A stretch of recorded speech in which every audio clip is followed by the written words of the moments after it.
And the first talk will be given by Anton Kockum, who will tell us something about giant artificial atoms coupled to a 1D waveguide. So please.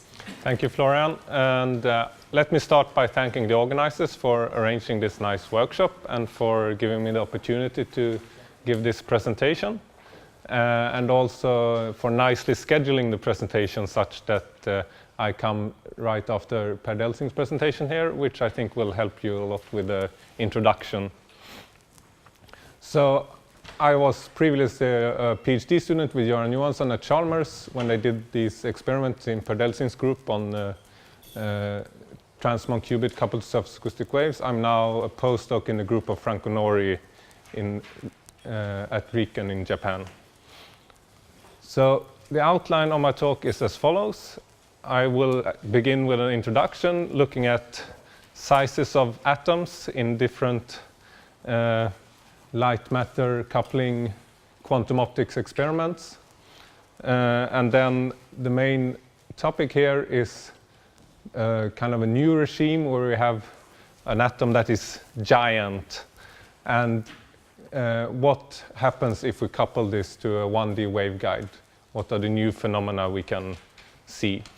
And then towards the end, I will talk about some extensions of this model to include, for example, time delay. You can include multiple giant atoms interacting with each other. And then I'll summarize. So, atom sizes. Traditional quantum optics experiments in cavity QED, you would use natural atoms, which has a very small radius, interacting with optical light at some larger wavelengths, so the atom will be small compared to the wavelength of the light. Now, Serge Haroche, for example, does these experiments where he has Rydberg atoms, highly excited atoms. They have quite a large radius, but he's making them interact with microwaves, so that now the light wavelength is also increased, such that the atom is still small compared to the wavelength. And then, in the last decade or so, there's been a lot of activity with superconducting qubits interacting with microwaves. Here, these artificial atoms, they are growing still larger.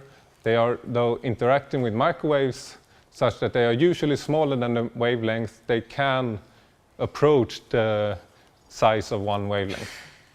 But in the experiment that Per showed you in the last talk, we had this transmon qubit, the superconducting qubit, now interacting with surface acoustic waves. And the size of this qubit is the same as before. It's some tens of micrometers across. And it's interacting with phonons at microwave frequencies, but these phonons have a very small speed of sound, such that the wavelength is small. And here you remember that like the wavelength is just the distance between a few of these fingers in this IDT structure, such that the distance across this whole transmon now can be tens or even hundreds of wavelengths.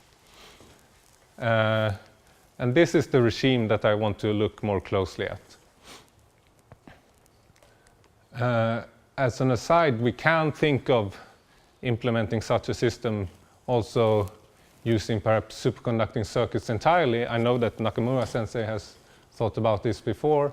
You could imagine a superconducting qubit and your superconducting transmission line coming in and coupling capacitively to this island, and then you take your transmission line away and meander it back and forth to make a few wavelengths, and then taking it back and interacting again with the qubit.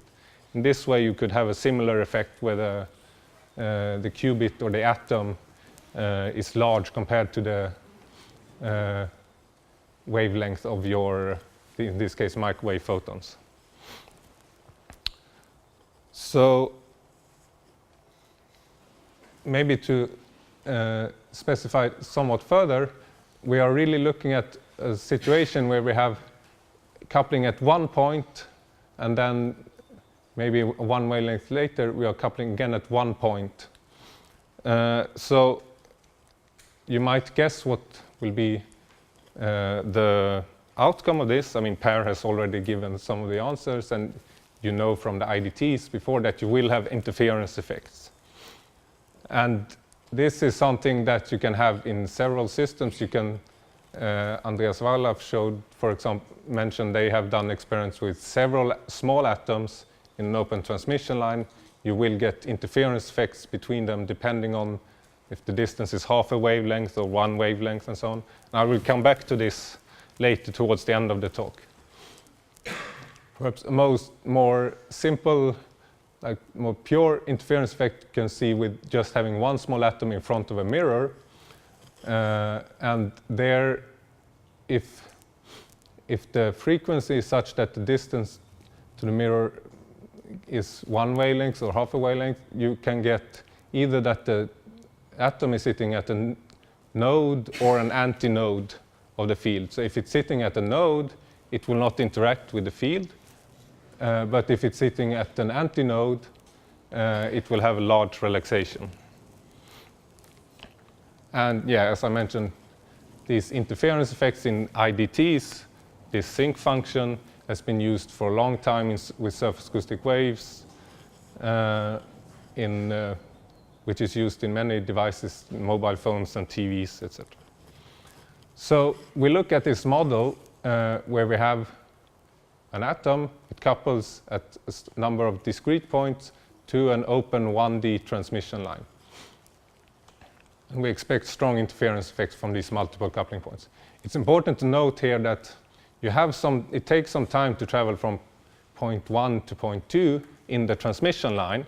However, the time it takes to kind of travel from the connection point to the center of the atom is 0. Basically, in the transmon and surface acoustic wave case, you have the speed of sound going for the phonons here, but the qubit itself is electrical, and that equilibrates immediately. So you have this now, compared to the small atom, you have this additional time scale to travel across the whole atom. To make things simple, we start with an approximation that this time scale is still negligible compared to the 1 over the relaxation rate, compared to the relaxation time. Then we can set up a Hamiltonian for our system where we have the atom, all the field modes in this transmission line, and then some interaction between them. And the important thing to note here now is that we get the sum not only over the modes, but also over connection points, labeled K here, and you get the phase factor depending on the coordinates of these connection points. This is what will give you this interference effects. Now, if you do the derivation of a master equation to get the relaxation rate from this, you can derive some relaxation rate, and you will find that it's proportional to this sum of these phase factors squared. This is what gives you the interference. So the relaxation rate will be given by basically what's the interference at the resonance frequency of your qubit. And also, you can do a calculation for a Lamb shift. Then you will have to integrate over several frequencies, but this will be weighted by this factor, this interference factor, which will also give you a modified Lamb shift.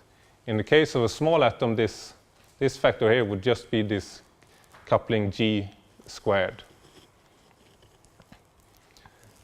Yes? So this field mode index J is continuous? Yeah, I mean, you go, I started by writing it down as a sum, but you go to an integral, and then you pick up some density of states, J of omega here. So you go to a continuum limit, yes. And then if you plot this relaxation rate in solid lines here for 3 or 10 coupling points, and with equal spacing between each coupling point, you just have this sinc function that you recognize from all the IDT talks. And you have, if you plot the Lamb shift, you get this, as Per told you, this Hilbert transform given by Kramers-Kronig relation to this relaxation rate.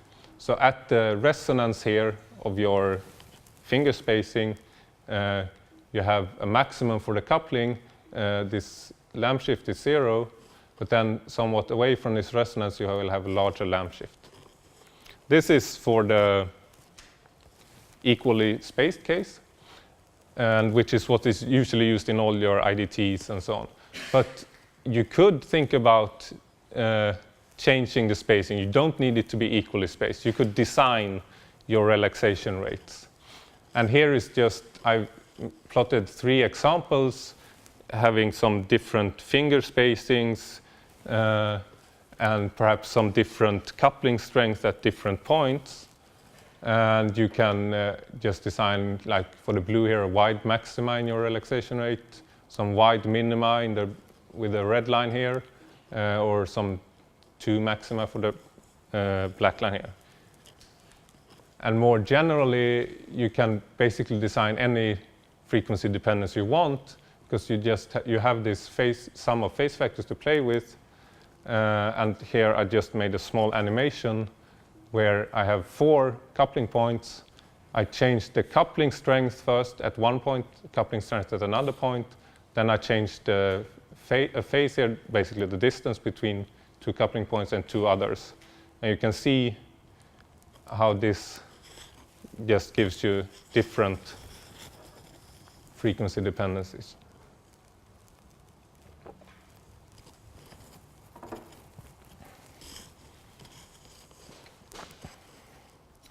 So in a way, you can say in cavity and circuit QED, you usually have a cavity which filters what the qubit sees of its environment to just this cavity mode. Here, you don't have a cavity, but you have some interference effects due to this multiple coupling points, and you kind of create your own cavity with this atom. So you can take this designing of relaxation rates further, and you can think about having a 3-level system and some anharmonic 3-level atom. And remember that the relaxation rate will depend on the interference at that frequency of this transition. So if you have different frequencies of these 2 transitions, they will have different relaxation rates, and you could tune, if you here tune the frequency on the 1-0 transition, you can have here the blue line is the relaxation rate at 1-0, the red line is the relaxation rate at 2-1. So you could have either large gamma 1-0 and small gamma 2-1, or you can go here where you have a very large relaxation rate gamma 2-1, very small gamma 1-0. So if you are at this point, you could think if you can drive here, you would have very quick relaxation here, but very slow relaxation from here to here. You could get some kind of population inversion. Another idea would be to think you have, again, your 3-level anharmonic level structure. You could put both this 1-0 and 2-1 transition at nodes for the relaxation rate, and then instead enhance some 2-photon process here. And you can also think about designing the lamp shift.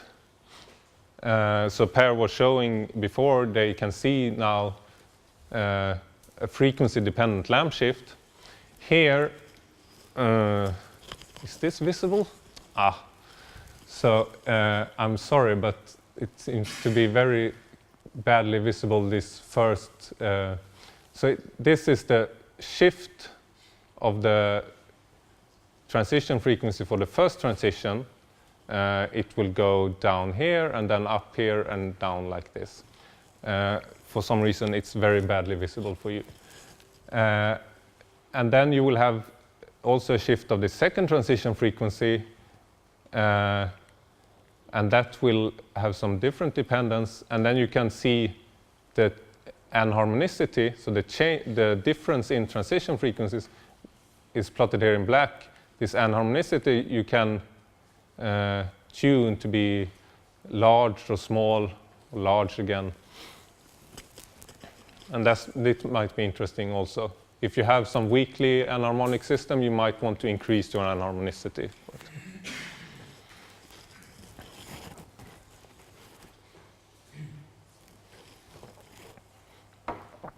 So this is basically like the theory for the simplest case, one giant atom. We neglect time delay, and we have these frequency-dependent relaxation rate and frequency-dependent lamp shift.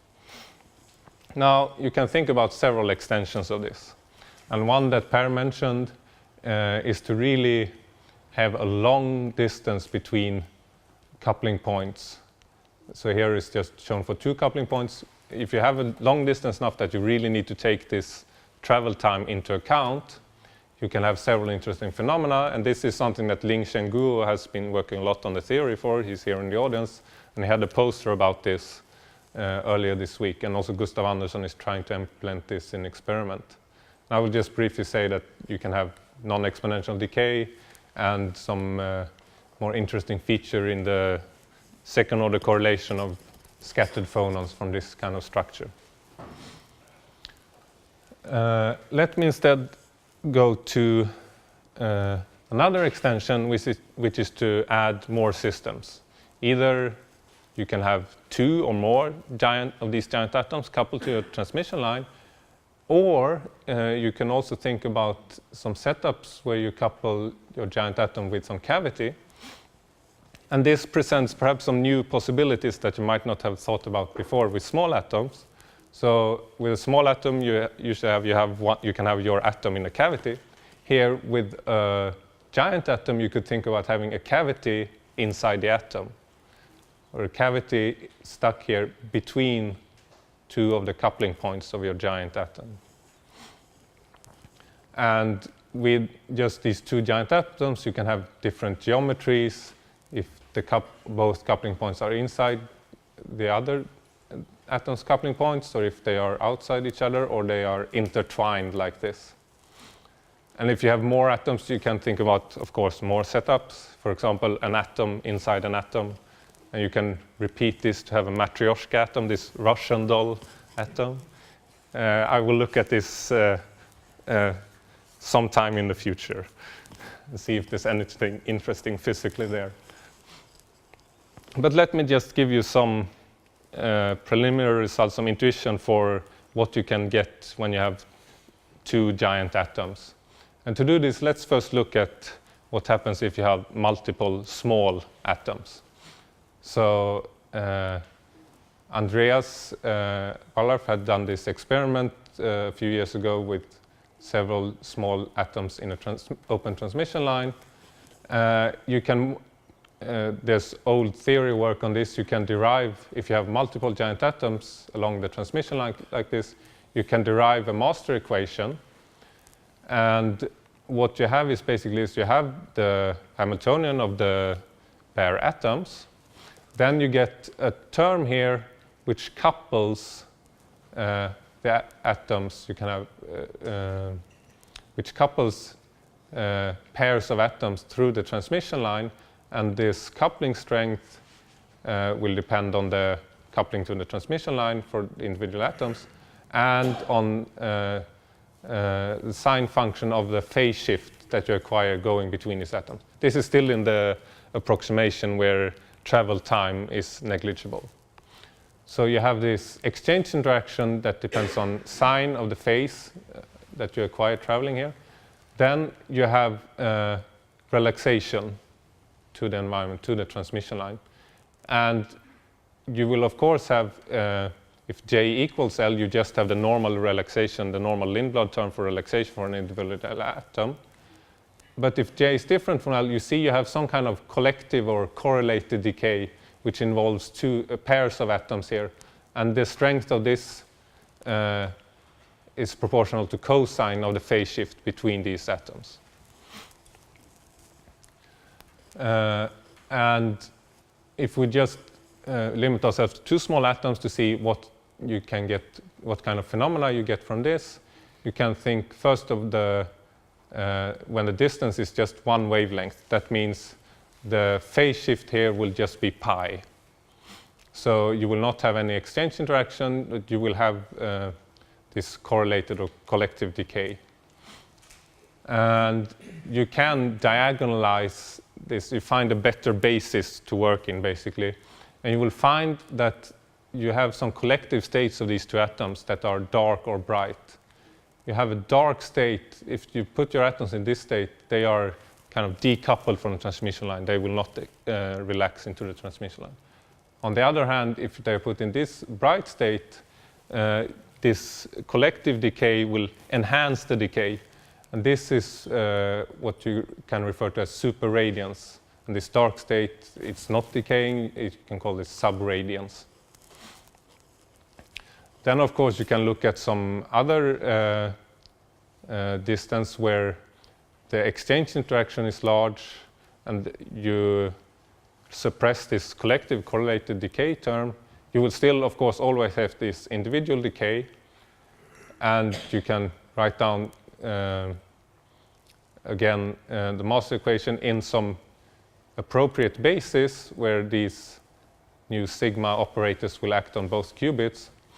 And basically you find here you will have decay from all states, but you find that you have new states here which are shifted up or down with J, and J in this case is the strength of the exchange interaction. So what changes now that we go to two giant atoms?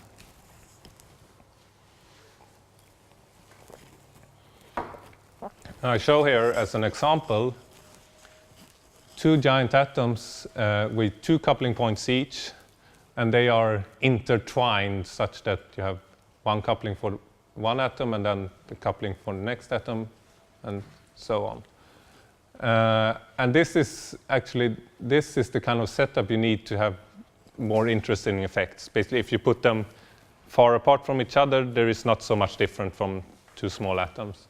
And if you put one inside the other, there is also less difference from one small atom. But when you put them intertwined like this, you can have some more interesting physics, I think.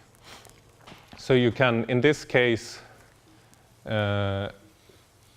derive a master equation, and you have A and B denotes the two different qubits. And Florian, you don't need to worry, this is my next to last slide. So this, you will have some lamp shift for the individual qubit as before. There will be some exchange interaction. There will be some individual decay, and there will be some correlated decay. And again, this exchange interaction will be due to sign, will be proportional to sign of phase shift between coupling points of the different qubits. This collective decay will be cosine of the same phase shift between coupling points of the different qubits. You have this individual decay, this one here. But now since you have multiple coupling points for a single qubit, you also have a cosine of the phase shift between coupling points of the same qubit. And this lets you, if you look at this equation, now I took equal phase shift between this and this and this coupling point. You put phi to pi half here, you see this goes to 0, this minus this. These are 0, so you have no individual decay, you have no collective decay, you have no individual decay, which you could not get before with the small atoms, but you still have some non-zero exchange interaction. So here the atoms are interacting via the transmission line, but they are not coupled in a way, they are not decaying out into the transmission line. And this is different from the dark state that you had with the two small atoms. The dark state was a certain atomic state which did not decay. Here the atomic state does not matter, it simply does not couple to the transmission line. So to summarize, a transmon qubit coupled to SAW is a giant artificial atom. You could perhaps make this in other systems as well. The multiple coupling points give you interference, which gives you a frequency-dependent relaxation-rated lamp shift, just you know from the IDT classical theory. you could design this frequency dependence for a variety of applications. And if you now look at two giant artificial atoms like this, you can have some new phenomena compared to two small atoms, where you can completely decouple them from the transmission line, but still have them interact with each other via the transmission line. And to finally, I would like to acknowledge funding from JSPS for supporting my work in the last year. Thank you for your attention.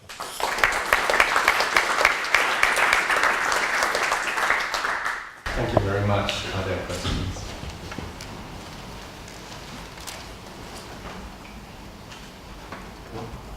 So this effective spin monitoring that we have, this is infinite range in principle? Yeah, I mean, I'm still working in this approximation where I'm neglecting propagation time.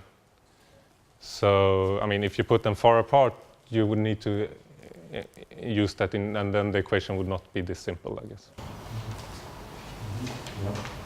So this last thing that you said, where you coupled, where you sort of decouple the qubits from the transmission line, but they are still coupled to each other. Yes. Is that extendable so that you could couple to more? So if you had 3 or 4 or more qubits in some configuration, I don't know yet. I haven't looked at those more complicated setups yet. Possibly. I need really to have this intertwined structure in some way. They need to one inside the other to really to get all these 3 things at the same time. Otherwise, if I have this point, if I put this inside here instead, and I want to have no decay terms like this, then it turns out automatically I also kill the exchange interaction. Just conceptually, these 2 big atoms together is like much bigger atoms with an internal structure. It's essentially the same thing. So conceptually, there is no difference between taking 2 big atoms as a single atom with different connection points to it. I'm not sure.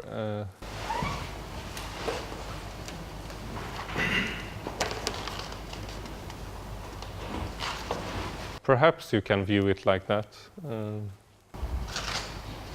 The question is whether this point of view is actually helpful, because it could also look at any 10 qubit arrangement and say, oh, this is my giant, we complicate it.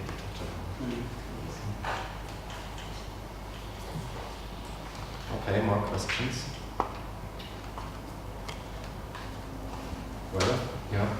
Do you have an idea what interesting could happen if this propagation delays start to matter, or is there, you know, what? With the single atom or with multiple atoms? So with the single atom pair already mentioned slightly, and Ling Shen has been doing calculations which will hopefully be published soon, that you can have, so if we go back to this slide, now that this time delay matters, you no longer have a Markovian master equation, because basically you can, if this atom is relaxing, something is sent out here, and after the qubit has completely relaxed, this can come back and excite the qubit again. So you will have some non-Markovian effects. It seems you can get some non-exponential decay from this, some polynomial decay instead of the qubit. And then there's also, as I mentioned here, you could shine coherent photons or phonons in here and look at the transmitted or reflected, and you will have some interference effects from that due to basically you can have emission from this point or from this point at some later time where the propagation time matters. So the anti-bunching and the bunching peaks, they will shift and be altered.